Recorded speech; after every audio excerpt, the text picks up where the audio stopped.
Everything is created twice. First in our mind, second in our physical reality.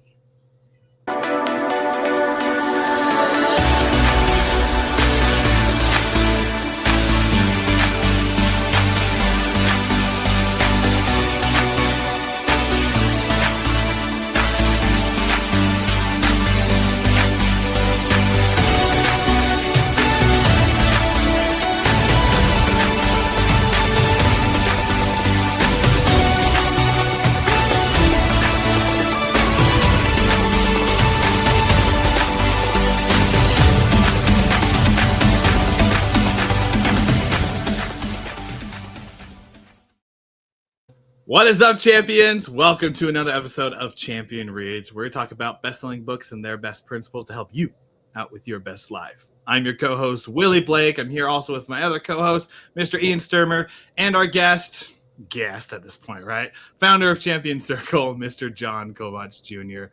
Today is episode 2 of the book for this month that we're jumping into, which is Becoming Supernatural by Dr. Joe Dispenza.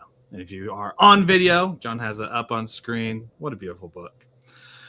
We were actually talking about the cover, and we were wondering that why they did certain things with the cover, from the different marks to the stain on the side. Anyways, we know that Dr. Joe assumably had some good reasons for it, because he has some good stuff that he shares in his book. Today's topic that we're going to jump into is we're going to go into like the techniques that worked for us. Because he shares a lot of stories in there. And he shares also some science behind being able to become better. To take yourself from depressed or struggling with there's maybe a physical illness to then having it become reclusive. Or I don't know if reclusive was the right word. Remissive. There we go. I knew it started with an R. Remissive, or having a better life. So really for today, I want to start the conversation off with you two, and I'll share a story in the book and then turn it over to you guys, which is about what techniques have worked for you when it comes to physical, when it comes to mental transformations. What have worked for you? And as you think about that, I was listening to the book, and I believe it was either Anne or Anna, her story that Dr. Joe talks about. And what happened was, all of a sudden, her world changed because her husband jumped off, I think it was like 130-story building. That seems like way too big. Anyways, to the point to where it was fatal. And so her whole life changed around. And from that point on, she kept reliving it every time someone brought it up in a conversation. She kept reliving it every time she'd lay down to go to sleep. Those emotions kept arising within her to where literally her body started to change, to where she started to have physical problems. Obviously, there's a lot of mentality that goes with it. And she had mental problems and emotional issues. And all of that, it just continued down until one of her friends reached out to her and said, "Hey, why don't you come to this conference that I'm going to, this 2-day conference?" She said, "Okay, I can do that." She came there, Dr. Joe was there, and he remembered that she was sitting in the back left side with the crutches against the wall. And he went through what he does when he talks about the science behind it. And Anna thought and said, I've been living my entire life since my husband died, thinking that it's never going to get better, but maybe it will. And she started to do some of the exercises that Dr. Dispenza talks about, started to do meditation, started to do breath work. And through that, those physical complications she had, either, I think most of them went away, but then some of them, they lingered, but it was remissive type stuff. Mentally, she got clear. And at the end of the story, she went and said, Dr. Dispenza, you can't believe what happened with what you talked about, and shared her transformation story. And it's those moments that each of us have in our life, whether we believe in the science or the spirituality of it, that help to transform us. Not in a big way, usually, but in small little ways that eventually lead to that transformation. So let's open up the discussion between all of us. John, Ian, do you have techniques? Do you have I guess techniques would be the right word. the techniques that you've used, physical or mental, that have helped make transformations for you? Well, I'll jump in and say I love the examples because to each their own is the phrase we use. And to each their own is essentially a description of each of these remarkable examples of what happens to people after they basically heal and rebuild generatively through meditation and other forms, is would seem almost miraculous. And to literally look at that from a lens of, okay, well, I do believe in miracles from a faith perspective, and here's an example of someone who has a method or a technique or a way that is helping other people find results just like any other faith or religion does. And so it's very fascinating to me to see what's working out there in the world, right?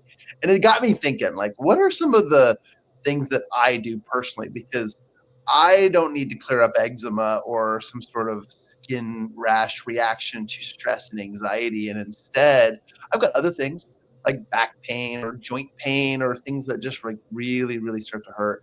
And I found actually 3 real quick methods that really work for me. And they are a little bit generic. I'll share a couple more specific examples later. But number one is literally journaling. Like when I sit down and write things out, all of a sudden, it's almost like it's the magic cure, because a lot of physical ailments as well as mental anxieties and stresses will go away. It's like the creation of clarity and transferring my thoughts to a physical form, give it life and give it meaning. And it takes a different role. And it sounds really weird saying it out loud that way, but it truly is like one of my favorite methods is just journaling, writing things down. I can literally dispel certain feelings and stresses from just writing things down. The second one is prayer and meditation. I don't meditate in the forms that they're talking about here. I haven't tried these. I would love to go to a Joe Dispenza conference. I always do that when I talk about like Tony Robbins and some of the big, great, amazing motivational speakers out there. I call it a concert, then I correct myself and say conference. But I would love to go on because I think it'd be cool. I think it'd be really interesting. Whatever method works for other people, and I'd love to see if I can continue to remove things that hurt in my life. But prayer for me is number one. Is just like creating that calmness. Meditation is just that envisionment exercise, which I do on my podcast a lot. A combination of breathing, affirmations, and visualization, literally taking yourself through the performance act that you're trying to create. And then the third method that I love to do is, you guys are going to love this. Ready? I love to lay on the floor, not in my bed, not on a pillow, laying on the floor. The harder, the better. Not like the carpeted floor, but like a good floor. And here's why. There's this method called grounding. And even though that's kind of far from the soil ground, which I'll get into later on another method and technique, but I want to hear from you guys, so I want to be fast, is laying on the ground is close as a magnetic pull and tool to getting your body to pull in what's beneath you and to realize like, hey, I'm longer than I'm letting on. I'm longer than I'm giving credit for. Because when we stand up, all that pressure and all that gravity is pushing down on us. But when you lay down, it's a different feeling. And I can actually eliminate and remove a lot of things in my life that aren't going so well by just laying down on the floor. It's crazy. And the cool temperatures of a regular floor rather than a carpet actually do amazing things to your back as well. So those are some of my original techniques, and I'd love to get into them deeper, but I definitely want to hear from you guys. Like, what's working for you? What's helping? What are your techniques? And what are your like, oh man, I need to do this. Yeah. Some people, they'll like, they'll like crack their necks or whatever. They'll do the things that'll like, oh, I feel so much better. Like, what do you guys do that has helped in the past? Good question. Yeah, there's a lot of techniques, and I love this example. I'm going to go back to Willie's example for a second with I think it's Anna or Anne, and how her body responded to what she was thinking. And I don't know if you guys ever had that, but I will lay down at nighttime, and my mind will go back to like some instance in high school where I said the wrong thing, and my whole body just then feels that awkwardness, that embarrassment, just like I was back in high school. Because if you've listened to some of our podcasts before, I love to use the example that our subconscious is really dumb and it believes whatever we tell it. And when I say, oh, I said the wrong thing in this situation, I feel that like my whole face heats up, and I'm laying there in bed trying to go to sleep, and I'm thinking, why am I bringing up this stupid thing from high school that nobody remembered 10 minutes after I said it, let alone me decades later. So when I'm in that situation, I kind of have two things that I work on. First is I have to do some type of a pattern interrupt. I've got to do something to shock myself out of it. And maybe it's I'll stand up and I'll do some stretches. Or maybe if my wife's not sleeping next to me, clap my hands or something. Just something to make a difference, to say, okay, stop that for a second. And when I have that split second that it stopped, then I can start working on something else. And one of the most common ones for me is I say breathing or meditation, and those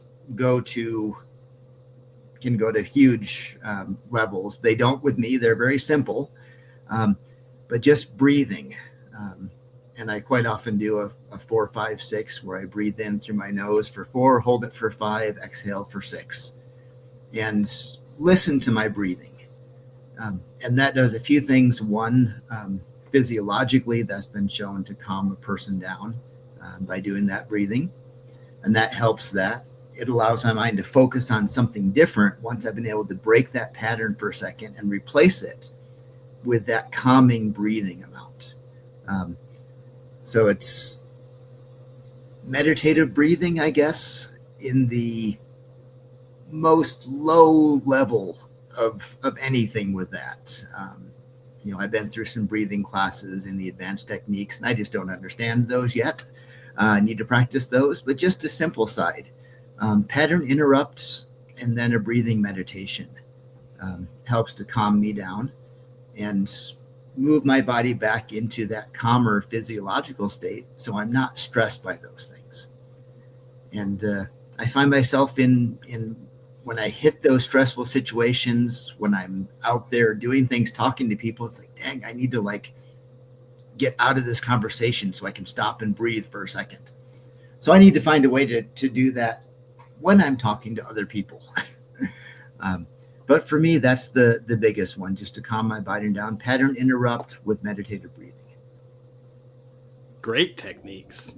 I'm with you. And I'll share two. And John, you'll like my second one because it'll lead into you being able to talk about it. First one right off of Ian is that breathing to calm yourself down. Because a lot of the time, whenever we are stressed, our heart rate starts to elevate. We start getting adrenaline pumping in our bodies. And if we remember moments in which we are not fond of, our body has this reaction to it. And I think that's just such a real thing. Because on what podcast do you actually hear the real thing of, instead of just being like, just breathe, be okay, hear it just like, you're laying in bed and you just have a thought. And then all of a sudden your body jumps into fight or flight mode. You don't hear that. That's why I love this podcast, because we talk about just the actual things that are happening, because that is so real. You're just laying there sitting on the couch and all of a sudden you have this thought about either it could be something that you need to do or something that happened in the past. And all of a sudden your body starts reacting to it and you start stressing out, and your wife looks over at you and says, "What's wrong?" And I'm like, I have no idea. Nothing's wrong. I'm in a safe house. Everything's great. I got Bluey in front of me with my kids. Things are good. But inside, it's the freaking outness of it. And like Ian, one of my experiences to just take a breath, get that oxygen into your mind. Because if you think about caveman days, when you are fighting a woolly mammoth and you are in fight or flight mode, they aren't deep breathing. They are doing what they can to survive. Our brains are wired like that when it comes to our survival mode. So taking that deep breath, getting a lot of oxygen in there, and then slowly breathing out and repeating it helps to trigger that in our mind of, okay, there ain't no saber-toothed tiger that's going to get us. You know, my kids might bite me, but other than that, we are safe inside of this house. So take that breath. Then the second one, which John, I know you love it, is grounding. Mine is, what I love to do is to go out to my yard, take off my socks, and just feel the grass. Is that a saying these days? It's like, go out and touch some grass, right? There's some states that's legal. Yeah. Yeah, that kind of grass. Yeah. But there's something, I know I've read the science about it before, and I'm not going to be perfect with it, but like the electrons and neutrons that help to just flow from your body to the ground, there's something when you are touching earth that helps to equalize that which is in you. And so being able to ground yourself, just touch the grass, could be with your hands, could be with your feet, but it has to be your skin. Not like you just sitting there with shoes on and pants on. You got to actually touch the grass. Helps to equalize you. John, tell us more about it. I know you guys.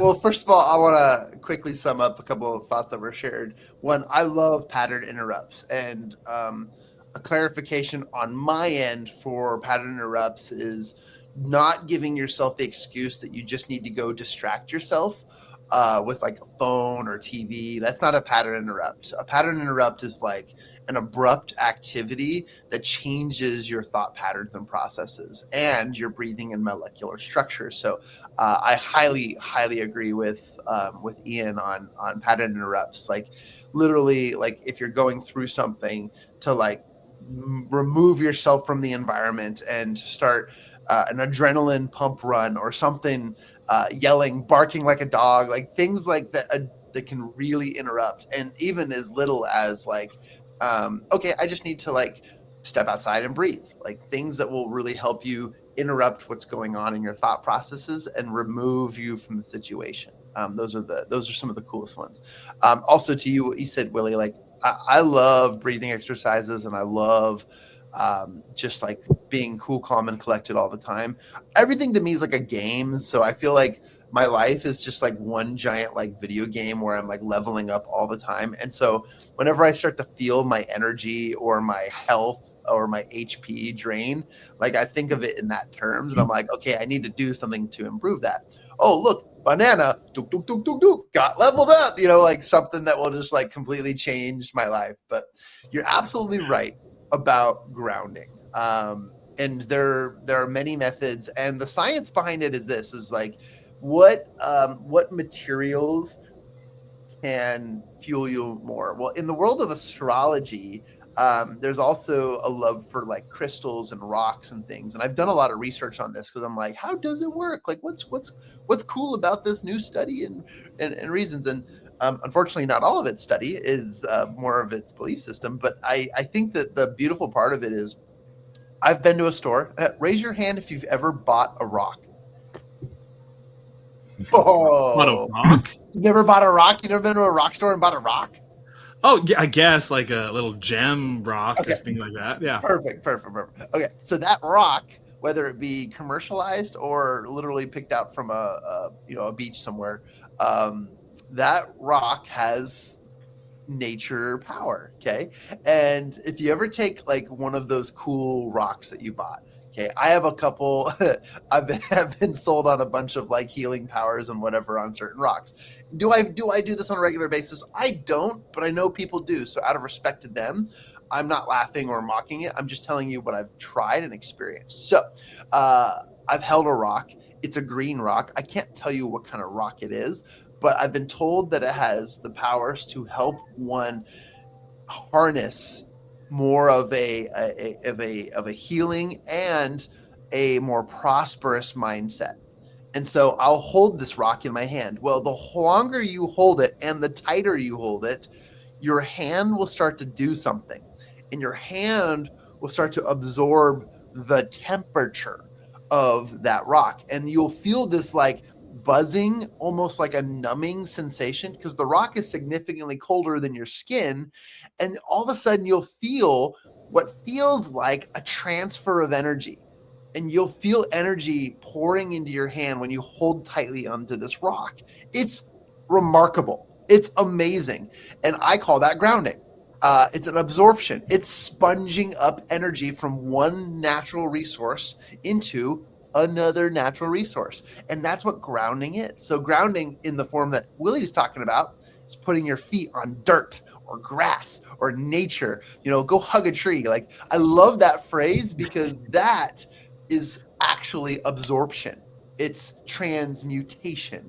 It's taking one energy and transferring it to another energy. And one of the fastest ways, and one of my favorite ways, so Willie knew I would talk about this, is grounding is amazing. Laying on the floor is one way. You got to take your shoes off, though, because those rubber soles, they're keeping you from reaching the magnitude of magnetic and gravitational pull. But what I love is, let's talk about that temperature difference. Putting your feet in water, not just water, but not just any water, but like natural bodies of water. And flowing bodies of water are great because they're full of nutrients and soil that are constantly in motion. Standing bodies of water like lakes, they hold on to their nutritional powers. And then, man-made whatever waters, bodies of water, they have the same effect when it comes to temperature transformation. And water is water. It's a component called H2O, and then people put chemicals in them, but we get to absorb H2O. And even if we're not ingesting it, just taking it on is powerful stuff, guys. I mean, there's a reason why you feel better after every shower. You know what I mean? Like, every shower you take, you encapsulate your entire body in water, and then you dry yourself off. Like, there's a reason for it. And it has a lot more to do with the H2O. Wait, isn't H2O? No, H2O is water. I was thinking oxygen. Right. Yeah. H2O has more to do than the components and the temperature than anything else, because absorption comes from not only just belief, but it's also a process of science, and it's amazing. And I highly recommend, if you haven't done so once in your life, you should. I don't do it regularly, but I highly recommend an ice bath. Okay. People, it's like the biggest craze nowadays. People are doing it because that's what the cool thing is to do after, workouts, and people are doing it for weight loss, and people are doing it as like toughness challenges. Like, look, it's good and all, but do it for the regeneration. Cold shower does almost the same thing.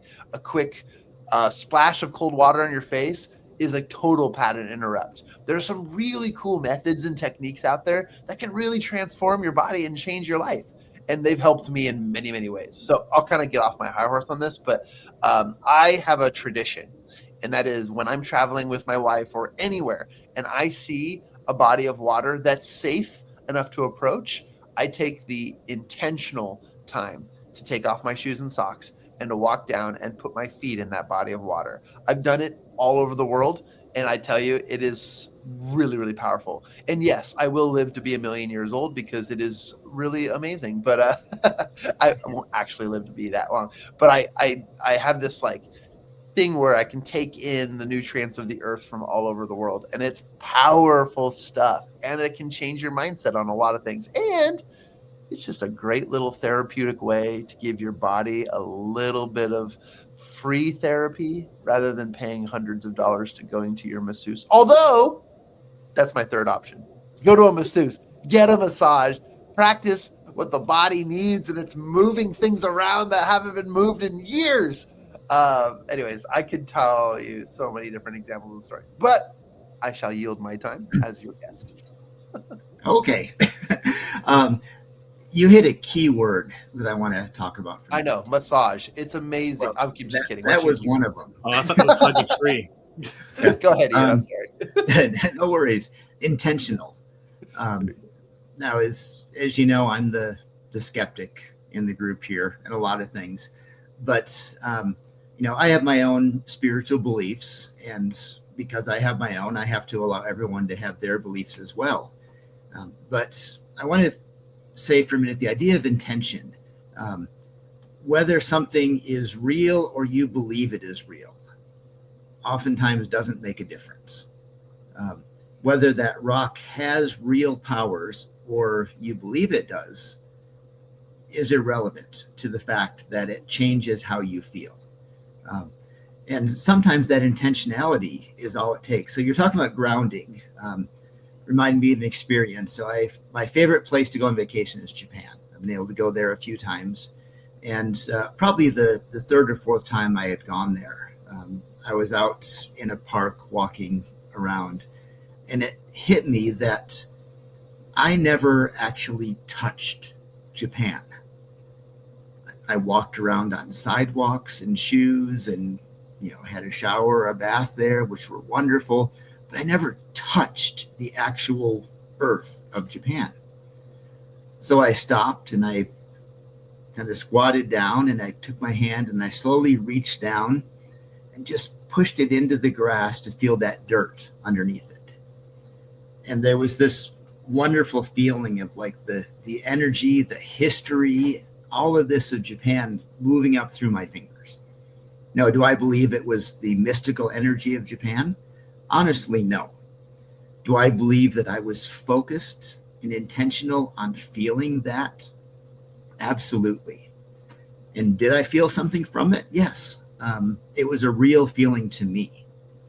And I love that about our subconscious, or the interaction of the conscious and subconscious, that if we want an experience and we believe we will have that experience, we can.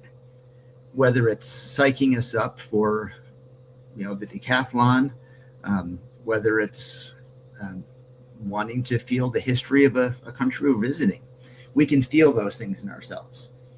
And it's not that hard to do. Again, in Japan, there was this little foot bath to go with the water thing from Jon. And it was from a hot spring, and they put it in. There were some benches around it. You could take your feet off and put them in there. And I took my feet off, I put it in, and it was the most magical feeling of that water. And yes, there were some minerals in there of some type. And I don't know if my feet could absorb them or not. But it doesn't matter, because I believed that water felt good. And I have never had my feet relax the way they did for those couple of minutes sitting in that warm water from that spring. Our mind is so incredible that it can make us feel things. And maybe there's a true mystical thing out there. I'm not going to say there's not. But if we open ourselves up and say, this is real for me, I am going to experience this. I love Haagen-Dazs ice cream. And the first spoonful of vanilla Haagen-Dazs ice cream, which is the only real kind of ice cream,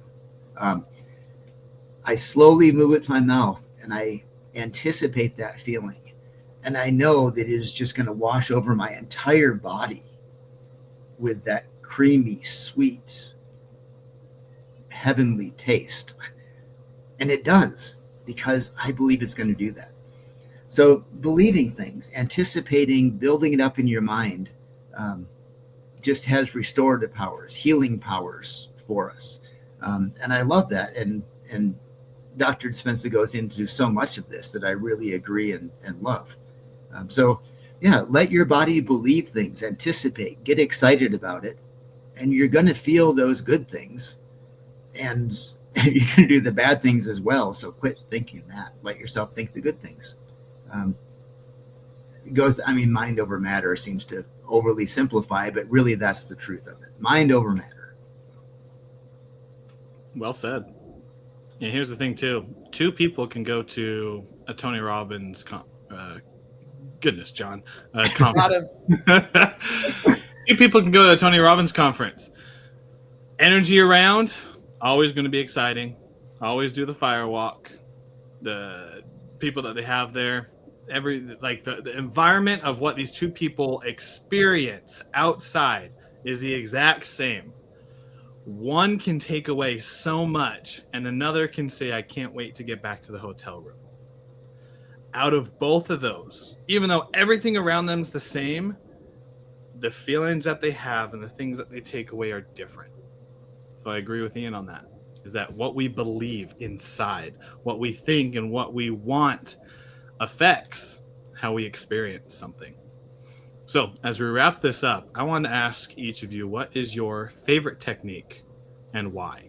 In a very short 1 or 2 sentence. For me, I like going outside and just putting my skin, hands, feet, just right on the grass, because it's just really nice to feel the wonderfulness of Earth. John, Ian, what's yours? Oh man, 2 sentences, too little, and so many. But in the powerful words of Shakira, the artist, try everything. But my favorite one is, from sticking my feet in a body of water to, I was going to say as well, physical activity. Literally exercise is one of the most powerful ways of transforming your life. And when you see it that way, rather than pain and suffering, it really can give you more energy than you believe. You're not expelling your energy. You're actually getting more energy. Okay, that was 4 sentences. Next. Okay. I feel kind of bad to say this because John said like watching TV or a movie doesn't work, but for me, there's an instant quick thing, and there's a slightly longer one, and it's replacing something for me. Taking that bite of Haagen-Dazs ice cream and focusing on it replaces one feeling with another one, because I can't hold too many different feelings in my body at one time. Exercise is a great one where it forces a physical change in your body, which is going to change how you feel and those stress things. So for me, it's the longer term is replacing it. Go do something different. If your mind can't get off of an argument you had at work, go watch a Batman movie and walk out of that movie or stand up afterwards, and you feel so strong and powerful, and you're kind of hoping some bad guy is going to come and try and steal your wallet because you watched Batman and you can take anybody now. But you replace those feelings with something else. And one technique is pick a special thing and save that for when you're really in trouble. If you've got a favorite movie, only watch it when you're really stressed. So find a way to replace a negative feeling with a positive one, and move through life that way. There you go, listeners. There's some techniques for you. And with that wraps up this episode of Champion Reads. If you found inspiration in it, jump over to our podcast. You can find it on your favorite podcasting platform, as well as go to our website, mychampionscircle.com, and you'll be able to find the links to our podcast, our socials, and everything else going in the Champions universe. And until next time, continue to be the champions in your own lives. Continue to better yourself. And always remember to go hug a tree and be present when you do so. We'll see you on the next episode of Champion Reads.